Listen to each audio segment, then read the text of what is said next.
What's up, everybody? Welcome to the Flame Entertainment and Sports. It's your boy Rob here. Hope everyone's doing good out there. Make sure to keep up with us on social media, on Instagram and TikTok at the Flame_ES. Hope everyone's doing good. Appreciate you all tuning in. Whether you're listening on Apple Podcasts or Spotify, or if you're watching on YouTube, welcome in. On today's show, it's gonna be a little bit, of a repeated type of thing in terms of the topics. If you listened to last week's episode, the main topics we had were Dancing with the Stars, Diddy, and the Miami Dolphins. So that's going to be the majority of the talk. There will be, some other talk, in terms of Diddy, I'll mention a couple other people that could be involved with him. And in terms of the Dolphins, I also have some other NFL talk. But with that said, I hope you guys enjoy this episode. Once again, make sure to follow us on Instagram and TikTok at the Flame_ES. And before we get started, you see my shirt here. Shout out to the Baltimore Orioles, clinching a playoff berth last night in New York against the Yankees. Congratulations to the Orioles. And with all that said, let's get into the entertainment world, starting off with episode 2 of season 33 of Dancing with the Stars.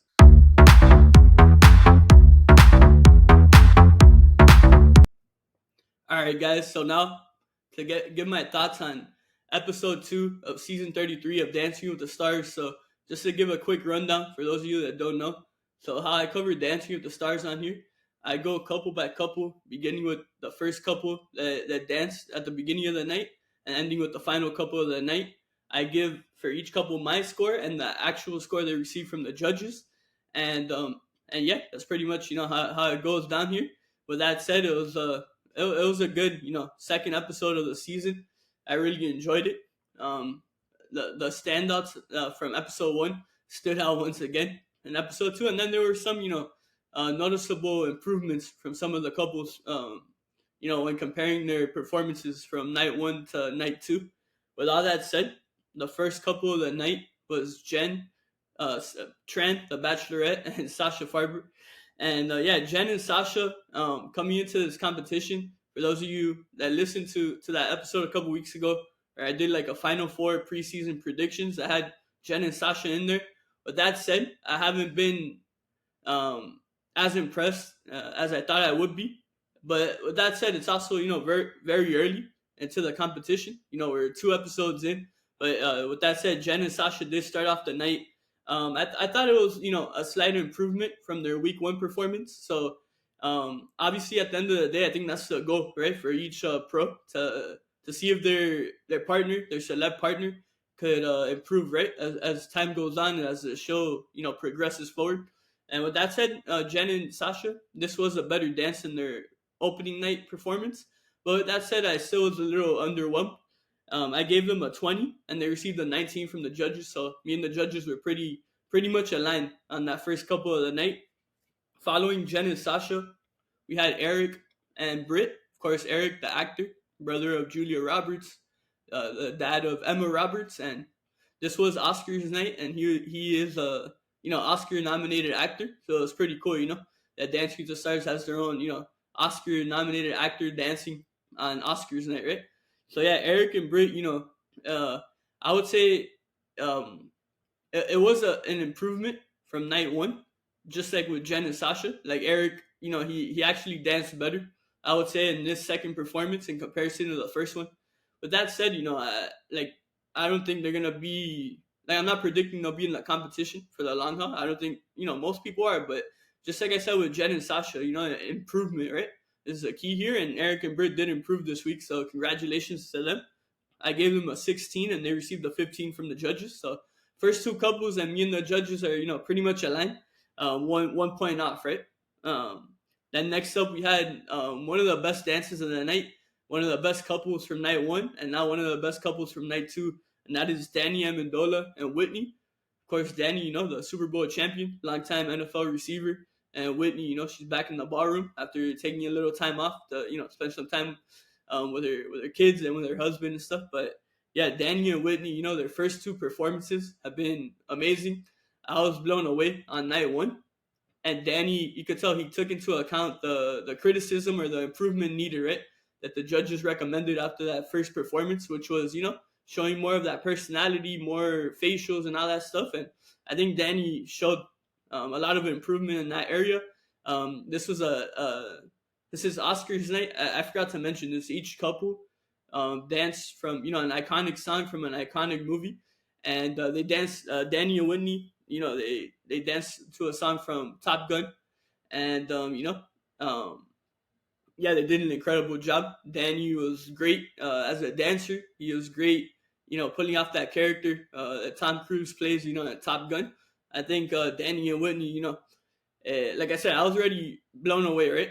Night one, but and night two was even better, which is just wild to think about. So I'm super excited just to see how much better they're gonna continue getting.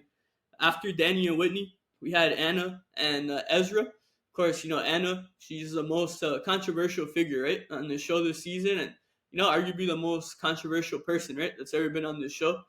And for good reason, right? She is a convicted criminal. She stole millions of dollars from many people. So I understand, right, the criticism, and then to go along with that, she hasn't been the most um, grateful or the most enthusiastic person in interviews, right, regarding the show. And then for Ezra, right, it's his first season as a pro, and a lot of us have been wanting him to be a pro for a while. Obviously, it's tough to see him with such a controversial figure, but with that said, he is a pro now, and he's done a tremendous job, right, being the ultimate pro. With that said, Anna and Ezra, I actually enjoyed their dance. I enjoyed their night one dance as well. I understand the people that want Anna to smile more and to show more, right, more heart, I guess you could call it, more energy. And but it's crazy because these first two dances for me, like Anna and Ezra. I mean, Anna, she actually looks like a dancer. I feel like if she put some heart into it and some more energy, I feel that she could like go really far actually in this competition. And I don't know if that's like shocking to hear, but I actually think she looks like a good dancer. But with that said, unfortunately, she did. It was kind of the same thing as night one, where she didn't really smile. She didn't show much enthusiasm, stuff like that, or any heart. So I gave him a 21, which I feel like is probably high for most people who watch the show. But I really enjoyed the dance. I mean, I just gotta go whatever my gut tells me. And after watching that dance, I gave him a 21. They received a 17 though from the judges. After that was one of the top couples of the season. Had an incredible showing in night one and another incredible one in night two. They both look like pros, put it that way. And that's Chandler and Brandon.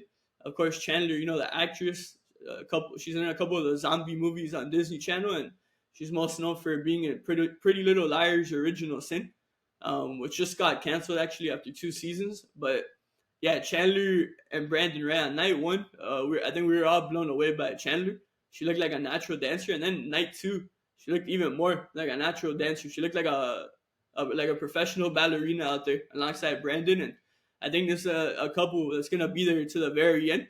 Don't get me wrong, this is a deep competition, right? There's like I'll say, around a handful, right, of elite couples on this season, but if they're showing this so early already, just like I said with Danny and Whitney, I mean the sky's the limit basically. That's how I think we got to put it for Chandler and Brandon. I gave them a 26, which of course the highest score, 26 out of 30.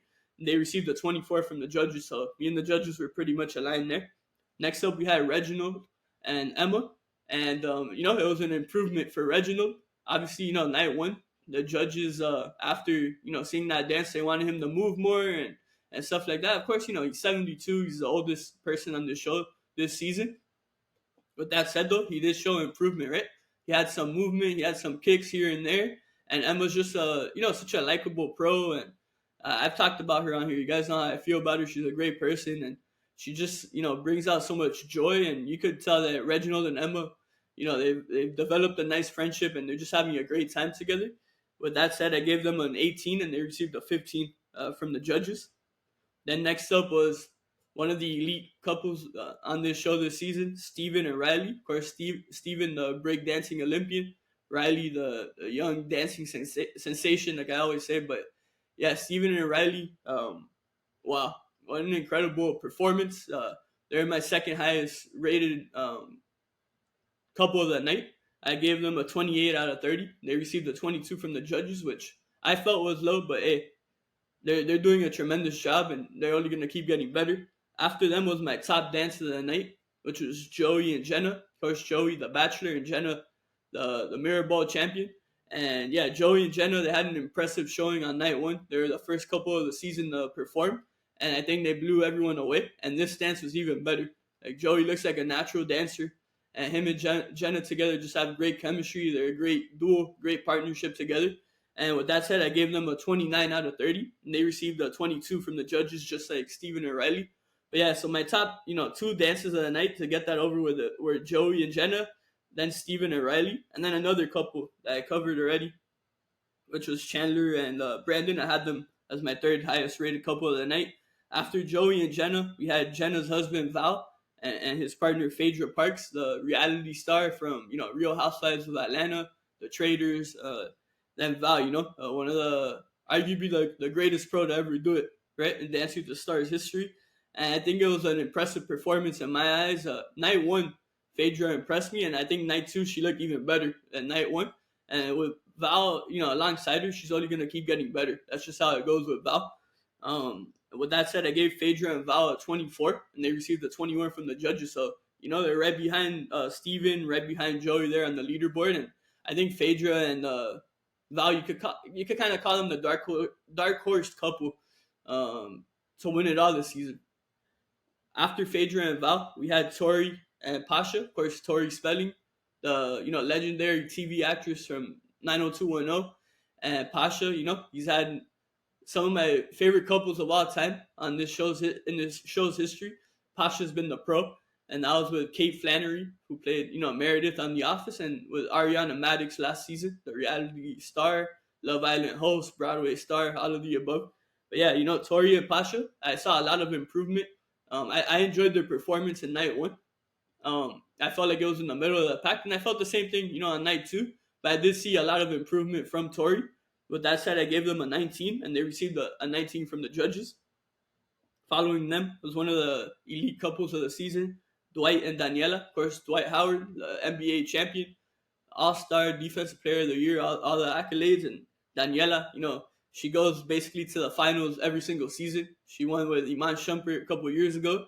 She took Nelly. She's had a lot of great runs in her short time as a pro on this show. And yeah, Dwight and Daniela, I think they showed a lot of improvement. I really enjoyed their night one performance. But then hearing from, the dancing people, the actual dancers, like shout out to my sister, Diana. And shout out, Cheryl Burke, the longtime pro on Dancing with the Stars. Hearing their critiques, they wanted to see more proper dancing, more better, shoulders from Dwight and all that stuff. And I think with this performance, like Dwight really impressed a lot of people. He showed a lot of, improvement. He showed a lot of great technique as a dancer. And I just think Dwight and Daniela are going to continue to be climbing up that leaderboard. And with that said, I gave them a 22, and that's what they received from the judges.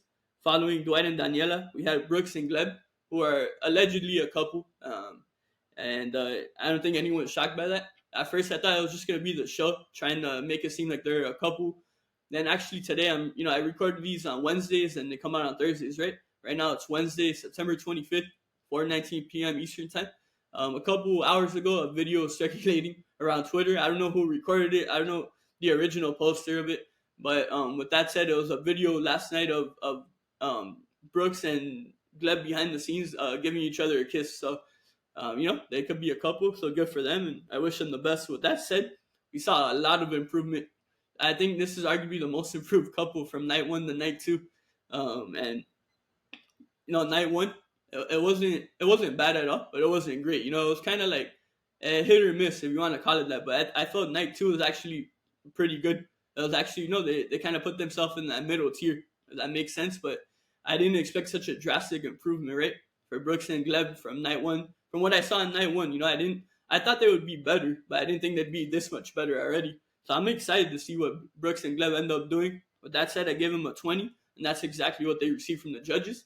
Then our final couple of the night was Ilona and Alan. Of course, Ilona, the rugby player, from the Olympics, and Alan, the beloved, Dancing with the Stars figure, mirror ball champion, Hannah Brown and all that stuff, you already know. But yeah, Ilona and Alan, last couple of the night, on night one, I was very much underwhelmed by this couple. I was expecting a lot more. and I was, underwhelmed. To put it, plain and simple. But with that said, I mean, it was night one. Ilona's a rugby player. She's not a dancer. There's a lot of factors that go into these things. But that said, they showed much improvement in this night two performance. I gave them a 21, and that's exactly what they received from the judges. I thought it was pretty funny when you look at my scores and the judges' scores. The only ones that I got exactly with the judges were the final four couples of the night. I thought that was pretty funny. But yeah, with that said, it was a great night. And now to get into the two couples that got eliminated. So my predictions going into this double elimination, first elimination of season 33, I was expecting to see Anna and Ezra go home, and I was expecting to see Eric and Britt go home. I got one of the couples right, as Anna and Ezra exited the competition after being, voted home to go home. And then the other couple that got sent home is Tori and Pasha. That couple going home really shocked me. I don't think many people expected them to go home.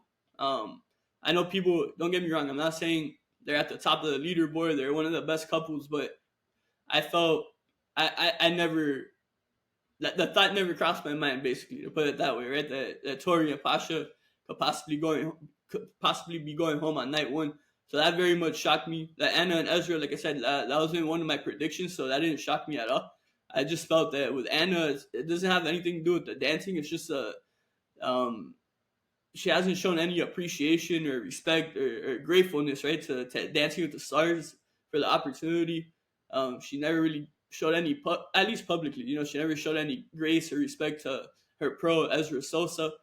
So I feel all those factors kind of came into play. And yeah, so, first two couples to go on season 33, Anna Delvey and Ezra Sosa, and Tori Spelling and Pasha Pashkov. Yeah, with that said, I very much enjoyed, this episode of Dancing with the Stars. Honestly, I enjoy every single episode of Dancing with the Stars, but, and also just a little programming note. So next week, there will be no episode due to the vice presidential debate between JD Vance and Tim Walz. So I just wanted to put that out there in case you guys next week go and, it's 8 o'clock ABC and you're like, wait, what the hell is going on? So with that said, in 2 weeks, there'll be we'll have a double episode week. Let me open up my calendar here on my phone. So like I said, no episode next Tuesday. So our next episode will be Monday, October 7th, followed by a second episode that week on Tuesday, October 8th. So, it's an interesting schedule this season, right, for Dancing with the Stars. Of course, it's, election year. It's Monday Night Football on ABC. And, it is what it is. So, yeah, no dancing next week. But also, with that said, regarding the podcast, obviously, this is one of my main topics, the topic I've been starting off with, right, in the entertainment world. These first 4 episodes that I've been back here, on the Flame. And with that said, we're going to be replacing this Dancing with the Stars segment next week, since there will be no show. And we have some plans in the work. We might be covering Grotesquerie, which comes out tonight. Like I said earlier, I'm recording this on Wednesday at 4:24, and Grotesquerie premieres tonight on FX at 10 p.m. Eastern time. And for those of you that don't know, Grotesquerie is a show that Travis Kelce will be starring in, alongside Niecy Nash and a couple other people. It's produced by Ryan Murphy, who, he's produced a bunch of shows like Glee and a bunch of things like that. But yeah, so I might be covering Grotesquerie next week, since there will be no Dancing with the Stars to cover. I will confirm with you, but yeah, that's kind of what I'm planning in my head. So I just wanted to, run that by with you guys. But yeah, those are my thoughts on episode 2 of season 33 of Dancing with the Stars. And now I'm gonna talk a little bit. Of course, last week, when I recorded, it had just been, I believe, the day before, Diddy had finally been indicted and, put into prison. And, obviously it's been over a week. So a lot of, it's more speculation than actual information, if that makes sense, has come out since the days that, since the week has passed, right? A lot of talk has been going on, and people are just super eager. And I think all the truth seekers and the good people, good-hearted people out there, they want to see these evil people, these evil entities go down. And I believe, wholeheartedly that Diddy's just one of the dominoes. I don't even think he's close to being the top domino, if that makes sense. I'm going to throw out a couple of names here to keep an eye on. and they're allegedly involved in all these years of evil crimes that Diddy's been involved with. I'm gonna say for what do they say? Allegedly for entertainment purposes only. A couple names to watch out, right? Clive Davis. For those of you that don't know who that is, he's one of the biggest music producers of all time. He's been in the music industry since what, the 70s, 80s, something like that. So almost 50 years basically. And with that said, he's most known for being the longtime manager of Whitney Houston, who she's one of the best pure talented singers we've ever heard on this earth, right? Just an absolute legend, and her voice is just unmatched. It's unreal. It's something that you can't make up.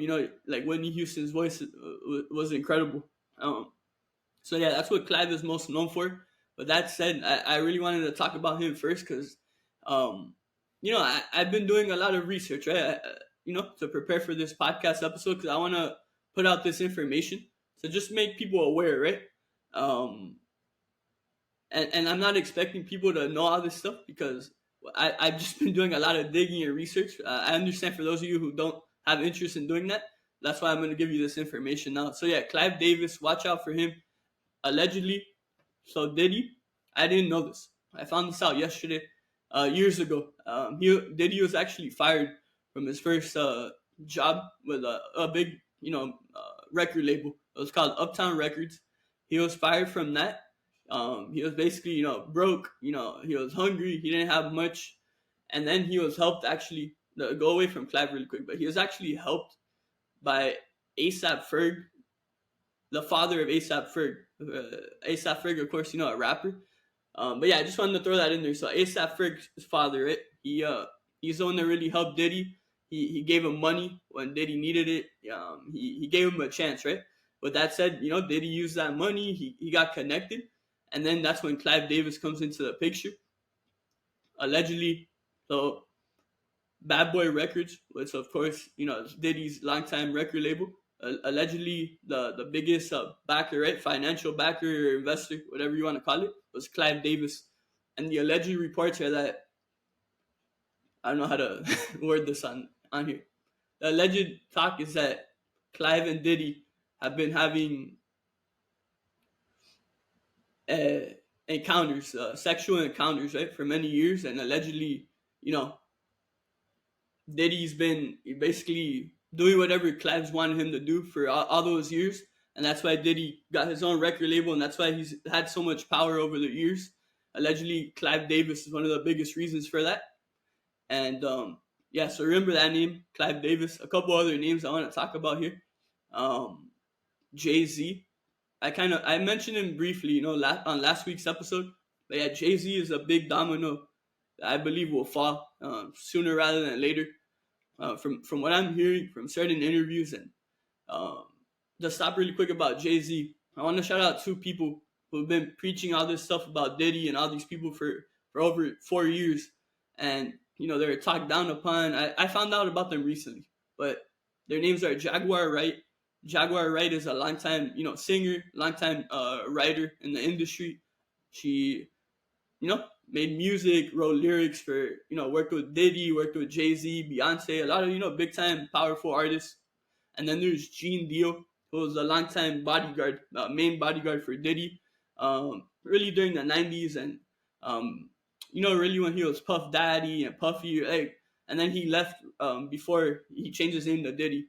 So yeah, these are two people, Jaguar Wright and Gene Deal, who've been spreading all this information, all this truth about these bad people for many years. They've been talked down upon, but thankfully now, thanks to God, Thanks to God, with this indictment of Diddy, people are finally believing what Jaguar and Gene, right, have been saying all these years. So with that said, according to Jaguar, Jay-Z is even worse than Diddy. He's done even worse stuff, and I know that could be hard to comprehend because we've seen everything that Diddy was indicted for, and you're like, wait, how can someone else be even worse than him? So yeah, Jay-Z's a guy to watch, and it goes back years and years and years. I'm telling you, I did a lot of research. Something else I found out last night, I was hearing about Biggie, right? Obviously, Biggie Smalls, one of most beloved rappers of all time. Of course, unfortunately, in the 90s, he was shot and killed uh, at 24 years old. Um, so, yeah, here's the story involving Jay-Z, involving Diddy, involving Biggie's murder, right? Um, so, for those of you that don't know, Diddy's last wife that he had, three kids with, Kim Porter. I'm sure you've been hearing her name a lot in the news. She unfortunately passed away a couple years ago, allegedly from pneumonia, which we all know is not true. Um, but with that said, recently there was stuff coming out that Kim was actually writing a tell-all book about everything that Diddy's done, and unfortunately, allegedly, you know, he we don't know all the facts, right? But allegedly, it's from what it sounds like and everything I've read, it looks like he poisoned her, put something in her food, and unfortunately, she passed away. But with that said, whatever she had written, she sent to a lot of her close friends because she feared that once Diddy found out she was writing a book, that he would try to end her life. And so, fortunately, in regards to her spreading the truth, one of her friends published a book, and I actually purchased it. For those of you watching on YouTube, you see me holding this up here. It's called Kim's Lost Words: A Journey for Justice from the Other Side. I read it yesterday, and in it she details um, a couple nights before Biggie, got shot and killed. Um, Kim and Diddy were having dinner, right, at a nice restaurant, whatever, in New York. Whatever, they're having dinner. They're talking. He's being mentally abusive, literally while they're there, and physically abusive. But uh, I'm not gonna go into all the details. Make sure to go get that book on Amazon, Kim's Lost Words. But with that said, so whatever, they're there, at a restaurant in New York, and then someone comes over and wants to talk to Diddy, and Diddy, flags him over, and it's Sean Carter, who at the time was known as Sean Carter, who we know today as Jay-Z. So both of the Seans, as Kim calls it, Sean Combs, obviously, which is Diddy's real name, and Sean Carter, like I said, is Jay-Z's real name. So Jay-Z, he gets there, while Kim and Diddy are having, dinner, and then he lets Diddy know, he's like, hey, Big and Tupac are gonna start their own record label.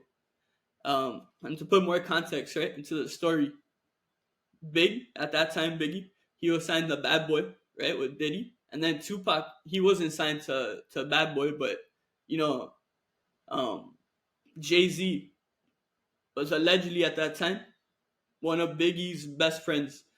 Um, so the story goes.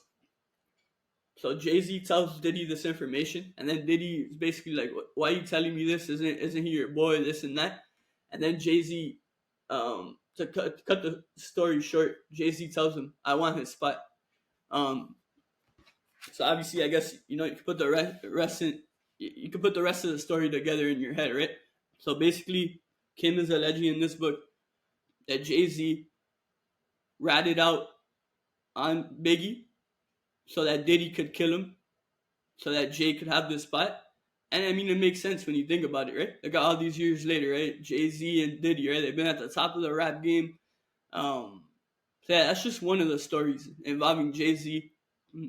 A couple other ones I'll mention quickly. So Jay-Z, a couple other stories. This is years later.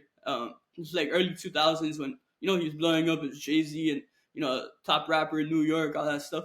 Okay, so first, Aaliyah. For those of you that don't know Aaliyah, she was a big R&B singer back in the day, early 2000s. She fortunately died on a plane crash. I believe 16 years old.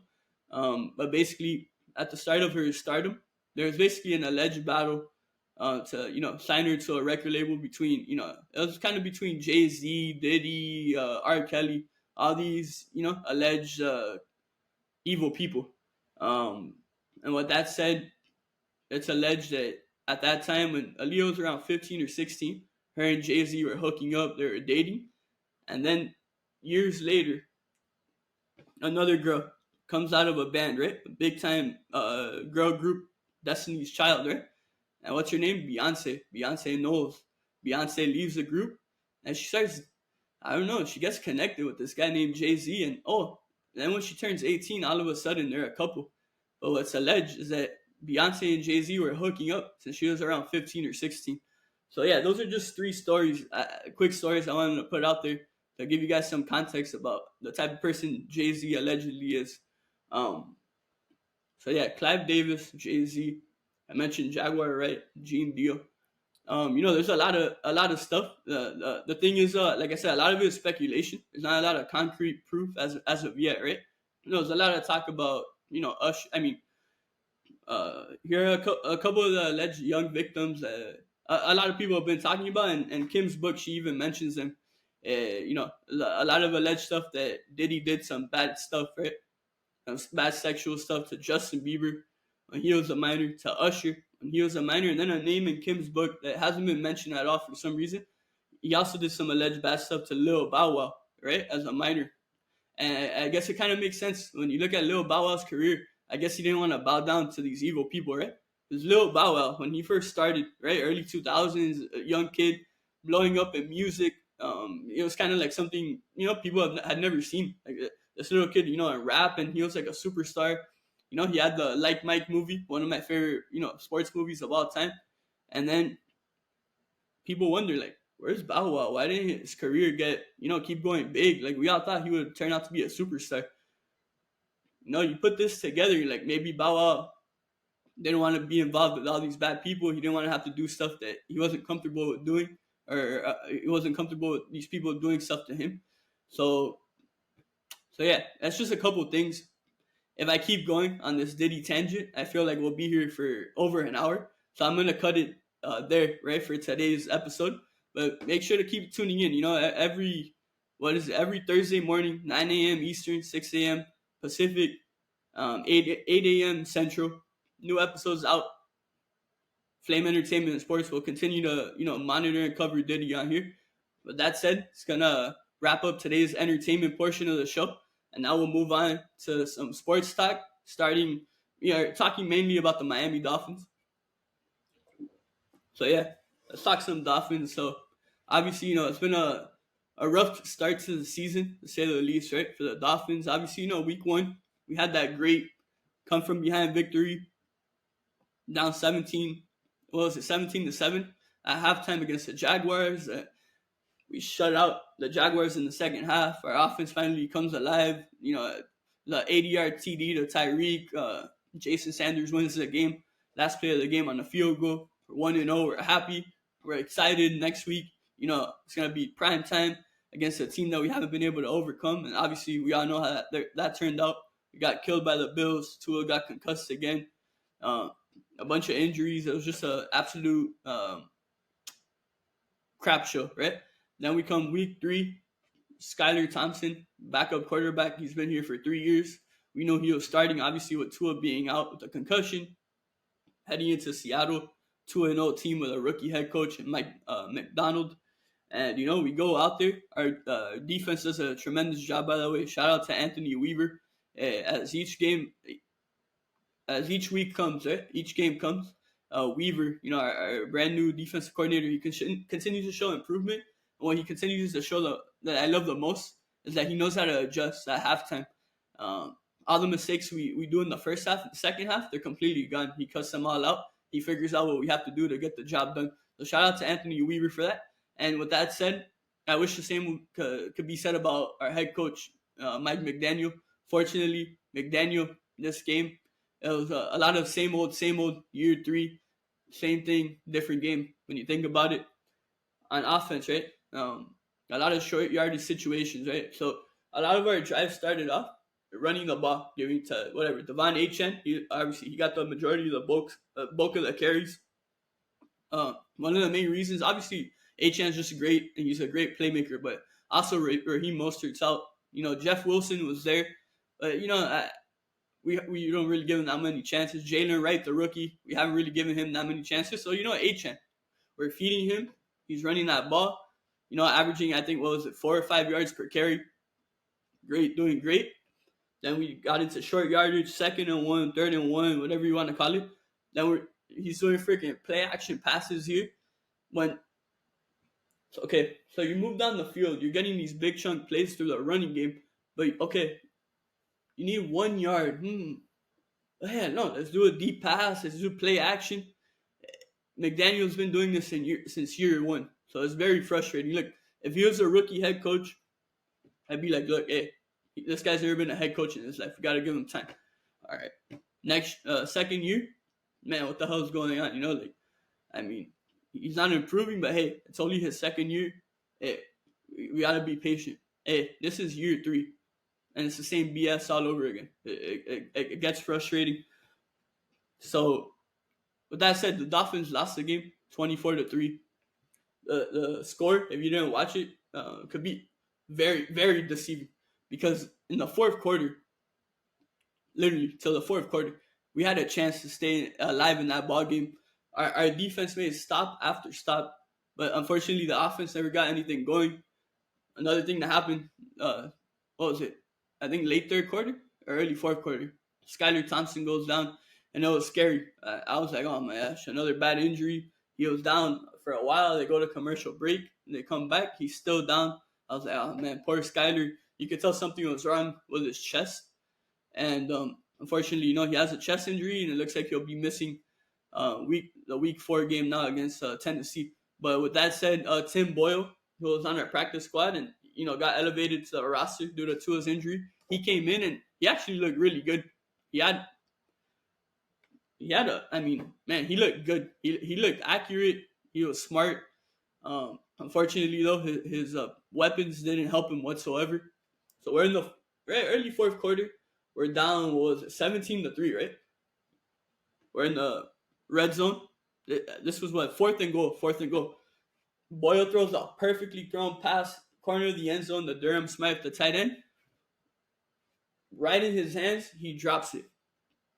You put that together, if Smythe catches that ball, it's a 7-point game. It's a 1-touchdown game, and you never know what could happen. It was very early in the fourth quarter. So that's why I said this score is very deceiving.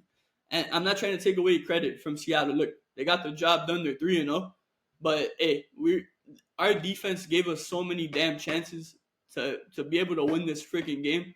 And unfortunately, the group led by the head coach couldn't get the job done, because he keeps calling the same damn plays. He keeps doing the same thing over and over and over and over and over again for 3 years straight, and it's so annoying. But that said, another group that was absolutely horrible.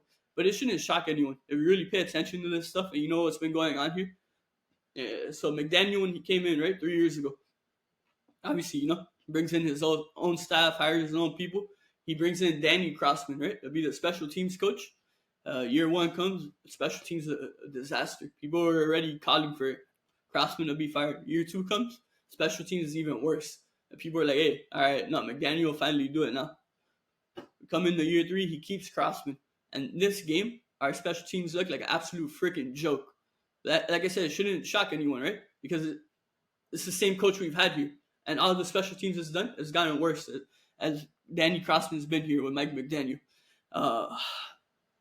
It's just frustrating, man, because we have such a good roster. We've had such good players, right, these 3 years. But it hasn't been able to work, or we haven't succeeded as we've wanted to, because it starts with the head coach, and he's stubborn. Look, I have nothing personally, right, against McDaniel. I'm just here to speak the truth. As a football coach, as a head coach, he's shown that he's not a head coach in the NFL. But that said, though, the fan I am, I'm loyal. I'm passionate. I'm always gonna send positive vibes for my team. So hey, I hope McDaniel proves us wrong. I hope he proves me wrong. And this coming game, Monday Night Football here in Miami against Tennessee, he freaking changes his ways and he gets the job done. That's all I could do as a fan. But that said, on this podcast, I gotta speak the truth with all this stuff, not just Dolphins and but Diddy.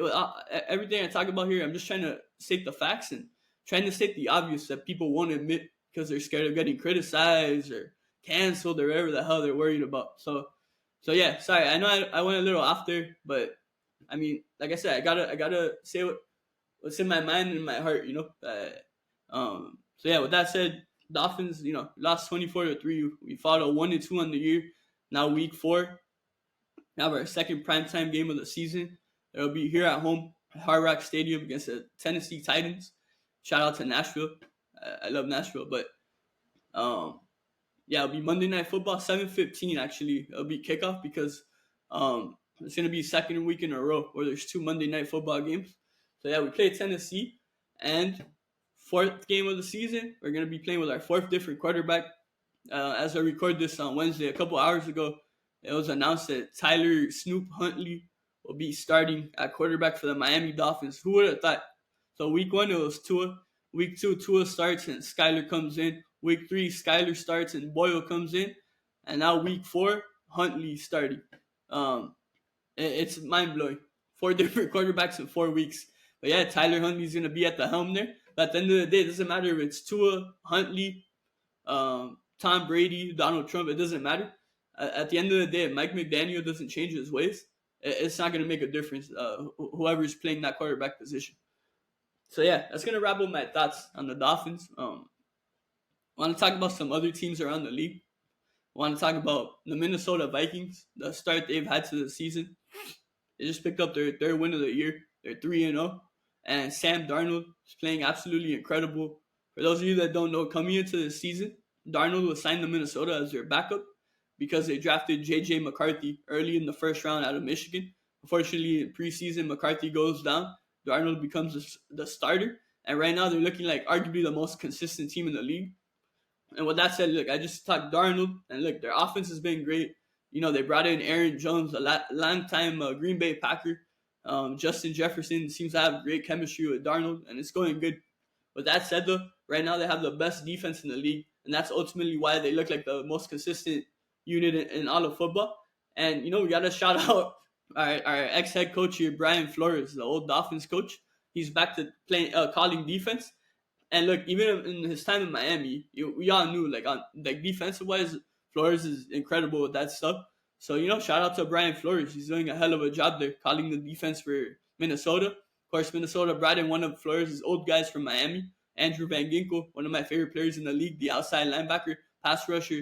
He does it all. Whatever you ask him to do, he'll do it, and he goes above and beyond, right, expectations. But I love Van Ginkel, and I'm happy to finally see him getting the credit he deserves. So, yeah, Minnesota, they look great. Kansas City, they're also 3-0, but it's crazy. All their games, right, have been down to the wire, basically. You know, that week 1 game with Baltimore, down to the last play. Week 2, with Cincinnati, down to the last play. And week 3, Atlanta, down to the last play. They're 3-0, the Chiefs. But that said, it's been a struggle, though, for Travis Kelce so far. He hasn't, you know, been producing as much as he usually does, but I think he's going to be fine. But hey, and imagine, it's funny, though, right? A lot of people know what they're doing. They're like criticizing Kelce, but they're happy, right? Because, he's with Taylor Swift, so of course you got to criticize him. And with that said, what people aren't putting into perspective, that for the great teams, specifically for this franchise, they're trying to be the first team ever to three-peat, right? To win 3 straight Super Bowls. For a franchise like them, they don't give a damn about what's going on right now 3 games in. They're here for that long run. They're thinking steps ahead. So imagine. It's been a struggle, right, for Kelce to get involved. They're 3-0. Can you just imagine? It all clicks back together. It could be unstoppable. So yeah, those are a couple of teams, you know, I wanted to point out. Obviously, they're 3-0. So I thought it'd be, you know, the respectful thing to mention them. And yeah, you know, looking forward to, you know, to see if, you know, Mike McDaniel finally learns to change his ways. Like I said, Monday Night Football, 7:15 p.m. live from the Hard Rock Stadium. Dolphins and Tennessee Titans coming in at 0-3. But yeah, that's gonna wrap up, you know, the sports section. I hope you guys enjoyed this talk on the Dolphins. Of course, you know, I briefly mentioned the Chiefs and Vikings, but as I said in the intro of the episode, you know, this is gonna be majority Dolphins because look, it's been a very, very eventful last 2 weeks for the Dolphins, right? So I really gotta focus on them, and they're my team, you know. So I gotta put my thoughts out there. So yeah, but I hope you guys enjoyed this. If you have different opinions on any of these Dolphin topics, anything you want me to cover in the sports world next week, let me know. You know, hit us up on Instagram or TikTok at @theflame_ES, and we'd be happy to cover whatever it is you guys want to hear me talk about.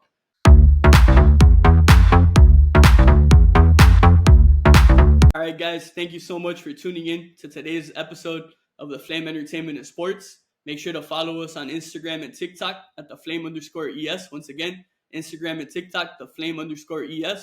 Hope you guys enjoyed my talk here, on entertainment, covering night 2 of Dancing with the Stars. Talked a little bit about Diddy and some of the potential, powerful people that could be going down alongside him. And then I hope you guys enjoyed my talk, on the Dolphins and everything going on. 4 quarterbacks in 4 games. McDaniel year 3 doing the same mistakes as year 1. A lot of things I got into. I hope you guys enjoyed it. But yeah, with that said, I appreciate you all tuning in. Shout out to all the people out there, and once again, shout out to the Baltimore Orioles. You see it here.